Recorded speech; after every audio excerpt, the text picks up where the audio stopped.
Hi, magandang araw po sa lahat sa inyo for our first reading for today. Ano po kaya ang makikita natin sa first reading natin ngayong araw na ito ng Lunes, no? Maulang Lunes po sa inyong lahat. Magkita po mag-ingat po kayo dahil sobra pong paiba-iba ang ating panahon. Kaya nga po ito nakita nyo tayo ay malat pa, no? Tapos may bagyo na naman. So kayo po ay mag-ingat ha. I hope na panood nyo na po yung first and second reading kahapon bago po kayo tumalon dito sa first reading for the day. Okay?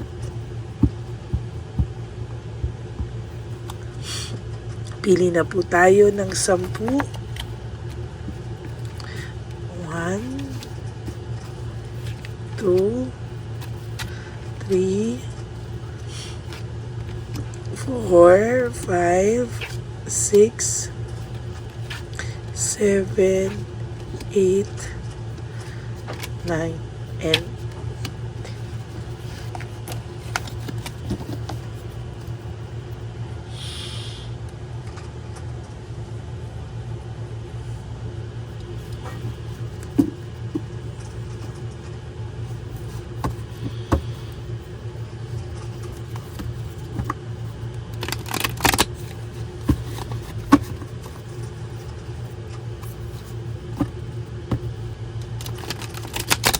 okay, ito naman po, balasahin lang natin mabuti.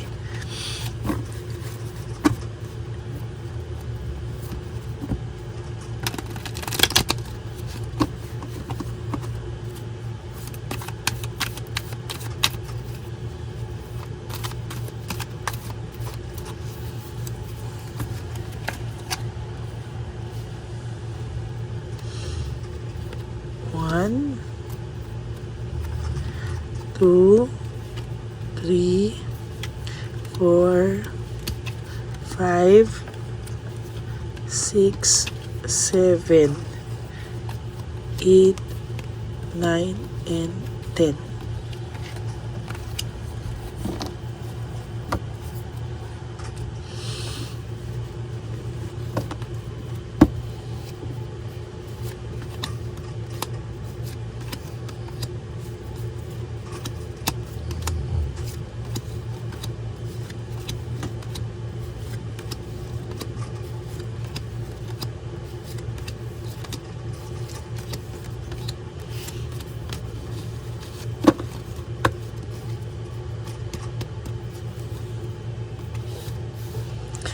Fear of sacrifice. For your first card, this is a hanging man, a fear of sacrifice. Clarity, recovery, and improvement, no? Ang person niyo po ay nagkakaroon po siya ng clarity sa isipan niya, no, sa mga nangyari. Kahit papano po, hindi man po niya aminin sa'yo, pero somehow nakakapag-isip-isip po itong taong ito. And to tell you honestly, natatakot po siya, no, dahil sa lahat ng sinakripisyo mo sa kanya. Natatakot daw po siyang balikan siya ng tadhana and balikan po siya ng mga pangyayari sa buhay niya na ito, no? Sorry po, natamaan ko. Ayan, no? There's truth and clarity, no? Alam niya na po kung nararamdaman niya po at kahit papano nabibase niya po talaga yung pakiramdam niya dito, no? There's truth and clarity. Naiisip niya po na alam niya na po yung yung katotohanan sa pakiramdam niya, ano yung tunay na nararamdaman niya para sa iyo. Pero sa totoo lang po, wala pa po siyang magawa. Right at this very moment, siya po ay nai-stuck pa kung saan hindi niya po maintindihan kung ano po ang kailangan niyang gawin. Wow, panay clear mind lahat, oh. Iniisip niya po na hindi niya daw kakayanin kapag ikaw ay nagpatuloy na mawala sa kanya, or kung ikaw daw po ay nakapag-move on na sa kanya. Hindi niya po kakayanin na mag-move on ka sa kanya. Kaya marami po itong strategy style, no, or pag-mental telepathy sa'yo talagang it's all about pag-iisip. Nag-iisip ang person mo ngayon at naiisip niya po lahat ng kabutihang nagawa mo sa kanya and sinuklian niya po ng hindi maganda. No, somehow, nakakaramdam po siya ng matinding pag-iisip, no? Nag-iisip siya, nag-iisip ang person mo.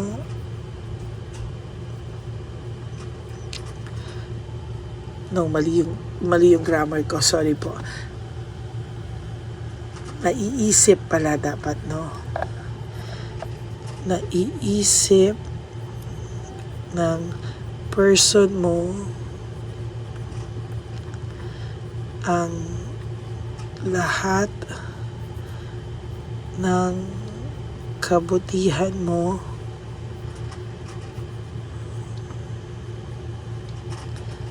sa kanya na sinayang niya.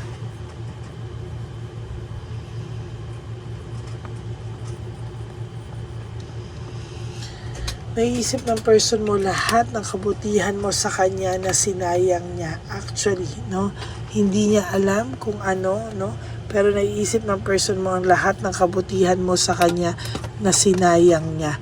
As a matter of fact, ang taong ito ay nakakaramdam ngayon ng konsensya, no? Kung hindi mo po akalain, hindi mo po alam na siya ay nakukonsensya. Yes, nakukonsensya po siya sa mga oras na to. Naiisip niya po na siya ay naging makasarili. Hindi niya po inisip kung makakasakit siya ng damdamin, no? Kaya ngayon po ay distracted to, no? At lack of rewards, meaning talagang masaklap po yung mga nangyayari sa kanya ngayon na akala mo po masaya lang siya, pero hindi po, no? Malungkot po ang taong ito, to be honest with you, no? Ang nakakaramdam po siya ng anxiety, trauma, and hopelessness, no? Nakakaramdam po siya ng matinding anxiety because sa nagawa niya po sa iyo, hindi niya po matanggap na nagawa niya sa iyo. Sa lahat daw po ng kabutihan mo sa kanya, kalokohan ang ipinalit niya at sakit sa damdamin, no? Alam niya po na nagalit ka sa kanya, alam niya po na may anger sa puso mo, at alam niya po na hindi niya daw po ito maaayos, alam niya po na patuloy ka raw magiging cold sa kanya, and marami daw nag-a-advise sa iyo o nanunulsul sa iyo, kaya hindi din po ito makalapit sa iyo sa totoo lang. There's lack of direction and conflict, no? Hindi niya po alam ang direksyon ng buhay niya kasi sa lahat ng conflict na nangyari sa inyo, isa lang po ang naiisip niya ngayon. Somehow, sinayang niya po yung lahat-lahat ng nasimulan niyo, sinayang niya po ang lahat-lahat sa inyo. Ayun, no, naiisip niya talaga yung anger, no? Yung lahat ng mga galit niyo sa isa't isa, lahat ng argumento niyo po sa isa't isa. Somehow, naiisip niya po ngayon, hindi po talaga niya kakayanin, na lumapit sa ngayon, no? Give this person time. Kailangan niya po kasing, kailangan niya pong ramdamin kung ano po talaga yung nangyayari sa totoong buhay niya, no? Hindi niya po alam, para po siyang mababaliw kakaisip po ano nangyari sa sitwasyon niya, ano nangyari sa buhay niyo, ano nangyari sa lahat-lahat sa inyo, hindi niya na po alam. Lahat yan ay naging based sa quick decision o yung feelings na binase po sa galit, binase sa tukso, binase po sa madali ang desisyon at hindi po talaga pinag-isipan actually, no?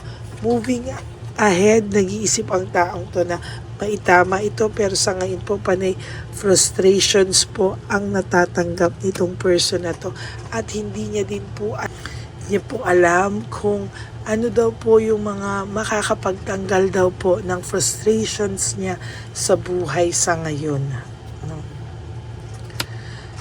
Naghahanap po siya ng purpose, naghahanap po siya ng choices, naghahanap po siya ng ano ang pwede niyang gawin pagkaabalahan para po mawala po yung lungkot na dala-dala niya po for this past few days. past few weeks, hindi niya po alam kung ano daw po ang makakatulong sa kanya para malagpasan niya po itong mga ito sa mga oras na ito. Nag-iisip po siya kung ano daw po ba ang tamang gawin, kung ano daw po ba ang pwede niyang gawin sa buhay niya sa mga susunod na oras at araw sa buhay niya. Natatakot po siya lumapit sa iyo. Natatakot po siya sa rejection. Kahit po may resentment siyang nararamdaman, pilit niya po itong tinataboy. Alam mo po, sometimes natatempt po itong mag-sorry sa iyo. Pero sabi niya po, hindi daw, no? Dahil mataas ang pride nito.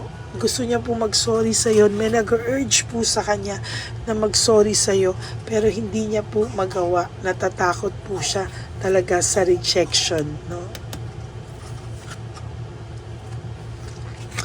Kahit po nakakaramdam na siya ng emptiness and emotional loss, pinipilit pa din po niyang panindigan yung mga mali niyang nagawa sa iyo.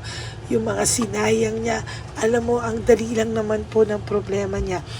Mag-sorry siya sa iyo ng sincere at doon po magsisimula ang lahat. Kaso po, hindi niya po kayang mag-sorry sa iyo kahit gusto na po ng person na ito mag-sorry sa iyo, hindi niya po magawa. No? Hindi niya po magawa. Hindi po niya alam hanggang kailan niya kayang hindi niya pa alam hanggang kailan niya kayang tiisin to, no? Ayan, no? Nalulungkot ako sa energy niya. Kasi gusto niya po talaga pero wala siyang, may urge po siyang mag-sorry, wala po siyang courage mag-sorry. No? Yan po ang kalungkot-lungkot sa energy niya. Ang dami niya pong overwhelming challenges na dumadating sa kanya. Sa totoo lang, gusto niya po magkaroon ng new beginnings para daw po somehow maging okay po ang pakiramdam niya. Pero ngayon po, ang taong ito tulad mo ay nakakaramdam ng heartbreak, suffering, and grief. No? Siya naman po ang nakakaramdam ngayon ng suffering, heartbreak, and grief sa buhay niya. No? So yan po ang ating first reading of the day. I hope na naka-resonate kayo. And if you do, can you please give me a like and comment down below kung ano po ang nakikita nyo o ang feelings nyo sa mga oras na ito. Ayan, maraming salamat po sa inyong lahat. And for those of you who would like to have a private reading with me, you can message me po at Lady Lee Elena. That's Ladyly Elena. Nasa dulo po yan ng ating video. Diyan nyo lang po ako makokontak. That's my only official and legit FB account. Ayan. And paki-follow nyo na rin po yan because I do random calls sa aking mga followers and subscribers po dyan. Okay? Maraming salamat po sa inyo. And ang lagi ko pong paalala sa inyo is dasal po kayo ha sa mga nasasaktan sa mga oras na to. Ipagdasal nyo po yung inyong mga partners na makapag-sorry po sila sa inyo, no? Nabigyan sila ng courage, determination, and realization na kayanin po nilang mag-sorry sa inyo because this person has too much ego and has too much pride, no? Ayan, maraming salamat po sa inyo. And for those of you po, please, na nanonood, huwag nyo naman pong skip yung ads. Help nyo na po yan sa ating channel. And for those of you who would like to give me a super thanks for this video, I would really appreciate that and love that from the bottom of my heart. Maraming salamat po sa inyong lahat. God bless you all and sa aking mga ever loyal and solid Lady Elena friends, family, and subscribers. I love you all from the bottom of my heart. And ang lagi ko pong paalala sa inyo is just to live one day at a time. Huwag niyo muna pong isipin lahat ng mga okasyon na darating sa buhay niyo. Just live for today. No, sa araw na po ito, ngayon po ay kayo po ay mabuhay at para sa sarili niyo, try to prioritize yourself and make yourself happy for today. And of course, life is too short. Don't make it shorter by stressing yourself from all the pains and heartaches na nabigay sa inyo ng kahapon. Just surrender everything to the divine universe and just let go and let God write your life and love story.